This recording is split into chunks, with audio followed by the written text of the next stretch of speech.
Hey everybody, this is Perch, and piracy. Piracy, the topic that seems to put everyone around the bend. Hey, I went outside for a nice stroll. The birds are out, it's chirping, everything is very friendly, green, sun in the air, and people are losing their minds because of a post I did a day ago where I pointed out that if a title's getting canceled, i.e., X Factor, which there's some other videos about, that you can't show this shock and surprise. Like, how could this book possibly have been canceled? It was the best selling book Marvel published. And then you look at the sales numbers and they're hovering around 20,000. And it's like, yeah, okay, that's why not enough people were buying the book. And then on top of that, there's a number of different blogs and sites I've referenced. Don't want to, well, we won't give them attention. But I am at that almost that breaking point that I think a lot of people will enjoy, where I'm just going to start screen capping these sites, these reviewers that like to post up images that have read free comics online or are clearly pirated books. And if you're a big super X-Men fan, you're doing an X-Men podcast, you're saying that you're all behind this and you love this Hickman era and you love X Factor, it's one of the best books ever, but you are posting screen caps of pirated work, then you're not actually funding the comic. So therefore, I don't think you get to act shocked and surprised when Marvel up and cancels the book. And, unfortunately, the cancellation of X Factor trotted out unfortunately on both sides, trotted out all the stupid. But the one that really kind of irked me and got me really frustrated was well, here we are again. Marvel claims to support LGBTQ, but then they cancel the most LGBTQ book in the X-Men line, X Factor. That's just who they are. And it's like, Marvel's is putting out Pride Month special covers, introducing this Somnus character, everything else.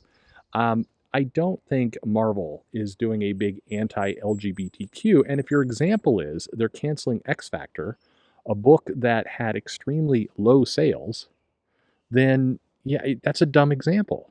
You didn't buy the book. If you loved it, you should have bought the book. And unfortunately, though, when you mention piracy, people again seem to lose their mind. And they bring up this one argument, which is a very specious argument that actually is ignorant on multiple levels. And it's that, well, what about manga? Manga is pirated tons and it's doing great. So there's a few reasons why this is a bad argument. But, here's the biggest. There's plenty of manga titles that don't do great. In fact, the majority of manga titles don't survive. Now, is that due to piracy? No, I would say no. I would say it's due to them just not catching the attention of customers and they don't continue. That's kind of the nature of that business.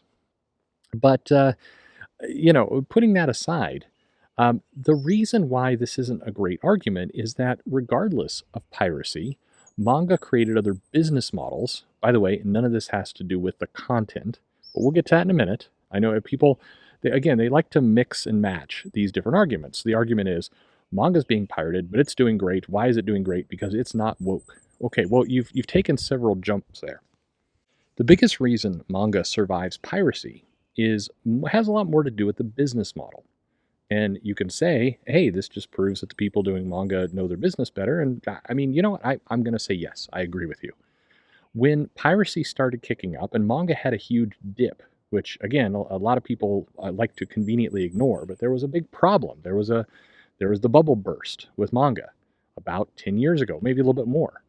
It hurt. And one of the things they did is they rallied into action and they created a digital platform, the all-you-can-eat model, which basically made it cheap enough that even if you were, you'd pay it just to kind of erase the stigma of pirating, and it was more convenient. They built a model where they could figure it out. The $1.99 subscription service is an amazing deal from Shonen. It's a great app and it's a great deal, but how they constructed that business model, and I can say from first-hand experience, is that they basically said, we need to have X number of subscribers paying this amount of money in order to make the business break even. And then on top of that, we're going to aggressively push distribution of physical goods, and we're going to work with our channel partners and everything else to get more product out there so we can profit. But what we're going to do is we're going to create a floor of revenue that we can live off of. And so they went around, they determined the price, and that's how they got to the subscription price they did. They rolled it out and they aggressively worked to get the subscribers they needed to break even. And they did, and then some. The product itself is turning a profit, even though the dollar amount is very low. This isn't magical, non-woke thinking. It's basic economics. It's business 101. That's what they did. Now, you can make the argument, hey, the content is better, there's less politics, it doesn't have all these woke topics or whatever word you want to use. You go down that path if you want, but it's not really necessary. The reality is the business model was fixed to where a product was out that people would pay for, that funded the business, and they went to go get the subscribers and they got them. That's it. Now, absolutely, do they need to put out good product? Yes. Yes, absolutely. But that's, again, that it becomes an unnecessary argument at that point. The content itself was built in such a way that the business was profitable. The end. It's that simple. Now, the problem here with books like X Factor is that it pandered largely to an audience. And again, I want to be very careful. I don't want to use the words, a leftist audience, all that, because that just tends to warp your argument. You don't need to make it that complicated. It's more simple than that. They went for an audience that basically proved over time unwilling to actually purchase the book. That's a problem. You saw that seemingly the company seemed to put a lot of stock and a lot of weight into social media likes and retweets and that kind of activity, groups on Facebook, all that kind of fun stuff. And frankly, it worked if the goal was to get likes, because a lot of these posts got a lot of likes. Check out the Hellfire Gala announcements and some of the preview bits of art that people posted and all the rest of that stuff. It gets heavy engagement. And no, not heavy engagement of people just laughing at it. It gets heavy, oh my God, this looks great, engagement. Great. The problem is that engagement did not translate to people taking cash out of their pocket and buying the books. There's a helicopter going over my head now. People are hunting me down because of this controversial hot take on how to make money. Jesus, that's loud. Look, I get that people want to talk about, has Marvel lost its way and is the content too left wing and all that kind of stuff, and it's fine. You're welcome to it, but it becomes an unnecessary argument. It's like a boxer going in there and like throwing rapid punches and basically fighting themselves. You got to land the punch, and in this case, the simple answer is the easy answer. The people who professed that they loved the book, thought it was great, one of the best comics that was being published every month, not enough of them were going to the shop and buying it. The end. If there is a magical market for this book, Marvel didn't find it. When I say market, I mean people who are willing to pay for it. Again, people like to throw out the number of look how much manga is pirated, and yet it still does fine. Yeah, the manga is definitely pirated a ton. However, enough people are going to the shop and buying manga, they're subscribing to the app, or they're finding ways to fund this stuff, and it survives. The government of Japan is not going, well, this manga is non-woke, so we are going to go ahead and fund it through taxes so it can survive, because it's important that non-woke content survive. That's not what's going on. Enough people bought the content. Piracy is an issue, but it's somewhat irrelevant in this particular audience. This particular argument. Piracy is a problem, in a sense. For this particular book, X Factor, and I suspect a lot of North American content, it's a problem for these titles because more of the audience is pirating than actually paying for it, and the audience that is paying for it is not large enough to sustain the book. That's the problem. Piracy is a bit of a side effect here. It's not good for the health of the book, but the real culprit, the real threat, is that you haven't generated an audience or a market in whatever form, either direct purchase or trades or omnibuses down the road or digital sales or some kind of all-you-can-eat Marvel Unlimited model, whatever it happens to be.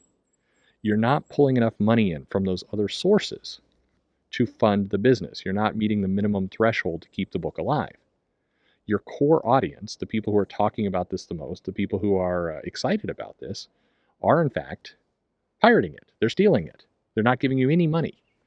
And if so, what's the big difference? With manga, lots of people pirate, but enough people buy it, business continues. With this title, lots of people pirated. Maybe. I know the argument went weird where people are like, well, even the pirating numbers are wrong. They're bots, and nobody would even possibly be reading this content in the first place because it's so terrible. I mean, maybe. Once again, that's not a winning argument because we don't know what people are doing in their homes, and it doesn't matter. Let's say 1 million people every week are going there and reading X Factor for free. It could be 1 million people. It could be 10 people. It could be 1 billion people. That the reality is not enough people went and bought it. It really, like, we can make the argument of like, well, nobody is actually reading this online for free even, but why? What's the point? So we can hate it more? There's no value to that argument. The point is, people didn't go spend money on it. And because people didn't go spend money on it, it hasn't continued. So we can speculate about what the people who were pirating it were actually doing with it. Hell, maybe some people were pirating it, and then they were printing it, and then they were burning it as a statement of how much they hated it. That could be, sure. But again, no money is changing hands. So who cares whether somebody is burning that copy that they've pirated and printed, which would be extremely weird, or they're taking it and they're framing it and putting it around their house as a tribute to the best comic in the entire universe. From a business perspective, the number is 0 either way. And if a title can't get enough people to actually fund money, it's done. The end. That's simple. Manga has been able to pull that off, by and large, and a lot of these comics out of the US have not. And so what's the answer? Well, you can start making better content. That's one answer, sure. But let's learn from manga and from the Japanese for a moment. Let's learn from the Koreans and the models that they've put together. Sure, I think you can make an argument about the quality of content, but you can make a much better argument about the model. They lowered prices in a lot of cases. They pushed distribution through Tonkabon and other formats. They have the digital all-you-can-eat model. They have multiple ways to collect money. All of that is irrespective of the quality of the work. Now, if the work is bad, people won't spend the money. Absolutely. However, right now, we're sitting here looking at a lot of comics in the West with a business model that is thoroughly broken. $4.99 for a 22-page comic that's sold in a very niche store, that's a problem. I mean, we all realize that. Like, the most aggravating part of this whole argument is that this stuff is super, super obvious. Who knows? Again, we don't know. And again, it doesn't even really matter to speculate. If they were selling X Factor in Walmart, maybe it would find its audience. Magically, Walmart shoppers are huge X Factor fans. Who knows? I doubt that, but why not? Anything is possible in this amazing world of ours. But it's not there. So it doesn't really matter. You have to find places to get these books sold. You have to lower the price. You've got to change a digital model that works. And you don't even have to invent it at this point. You can literally copy what Manga's doing, which is funding that business. And you can do all those things without changing a single bit of the actual content or the quality of your books. You can keep doing exactly what you're doing. Now, at some point, you probably should look at the quality of the books to make sure you're attracting and getting an audience. But we're not even there yet. And that's the sad part. And so a lot of people who come into my comments on a regular basis and talk about, woke, garbage comics, all that kind of stuff. I mean, sure, I understand. I understand what you're saying. I understand your opinion. I understand you're frustrated by some of this stuff. And guess what? I'm frustrated by several of these comics too. But the business model is almost irreparably broken. That's a major problem. All right, let me know your thoughts below in the comments. Like and subscribe, or tell me once again how I'm wrong. It's all good. Thanks for listening.